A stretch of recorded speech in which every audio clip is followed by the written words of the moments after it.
भारत में आजादी के लिए की गई 1857 की क्रांति किसे याद नहीं। इसमें साहसी रानी लक्ष्मीबाई के योगदान और वीरता को कोई भला कैसे भूल सकता है। उनके वीरता की गाथा बच्चे से लेकर बूढ़े तक सबको मुंह ज़बानी याद है। इस भारतीय स्वतंत्रता संग्राम के दौरान एक और ऐसी रानी थी जिन्होंने अंग्रेजों के सामने घुटने टेकने से इनकार कर दिया था। रानी अवंतीबाई एक ऐसी ही योद्धा थी जिन्होंने अपने विद्रोह और बलिदान की वजह से अपना नाम इतिहास में लिख दिया।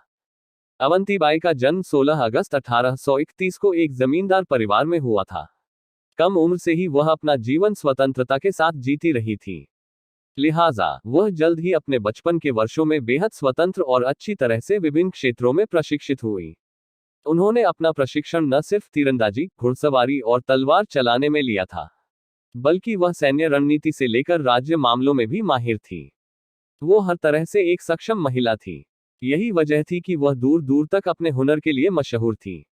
जल्द ही उनके बारे में फैले उनके कौशल और करिश्माई व्यक्तित्व के चर्चे जब रामगढ़ के राजा के कानों में पड़े। उनके बारे में सुनते ही उन्होंने अवंतीबाई का विवाह अपने बेटे से करने का फैसला लिया। लिहाजा साल 1849 में उनका विवाह विक्रमादित्य लोधी से हो गया। उनका विवाह कम उम्र में ही हो गया था। शादी के बाद रानी अवंती को 2 पुत्र हुए, जिनका नाम था शेर सिंह और अमन सिंह। उनका जीवन अच्छा चल रहा था। कुछ ही दिनों बाद उनके पति राजा विक्रमादित्य बीमार रहने लगे। राज्य को संभालने में वो असमर्थ हो गए थे। अंग्रेजों को भी इस बात की भनक लगी। उन्होंने मौका देखते ही रामगढ़ को अपने अधीन करना चाहा, जिसके लिए उन्होंने उनके दोनों बेटों को सिंहासन के लिए अयोग्य घोषित कर दिया। अंग्रेजों का कहना था कि अभी दोनों नाबालिग हैं और सत्ता चलाने के योग्य नहीं। रानी ने अपने हाथ में सत्ता ले ली। जल्द ही अंग्रेजों ने रानी को हटाकर अपना प्रशासन लागू कर दिया। उन्होंने यह डॉक्ट्रिन ऑफ लैप्स के तहत किया था। अगर आपको याद हो तो यह नियम अंग्रेजों द्वारा लाया गया था। इसके अनुसार अगर किसी राज्य में उसके राजा की मृत्यु के बाद कोई वंश संभालने वाला नहीं होगा या फिर राजा अपनी सत्ता संभालने में नाकाम रहेगा, उस समय ब्रिटिश उस राज्य को अपने अधीन कर सकती थी।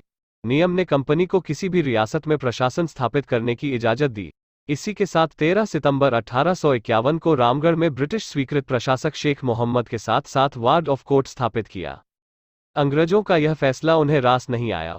उन्होंने इसे अपना अपमान समझा। रानी अवंतीबाई ने यह फैसला किया कि अंग्रेजों से जरूर इस बात का प्रतिशोध लेंगी। साल 1857 में उन्हें अपना बदला लेने का सही मौका भी मिल गया। इस दौरान उन्होंने ब्रिटिश प्रशासक को राज्य से बाहर निकलवा दिया और ब्रिटिश शासन के खिलाफ युद्ध घोषित कर दिया। अब ज्यादातर राज्य उनके साथ आकर खड़े हो गए थे। साल 1857 तक पूरा क्षेत्र सशस्त्र विद्रोह में शामिल हो गया था।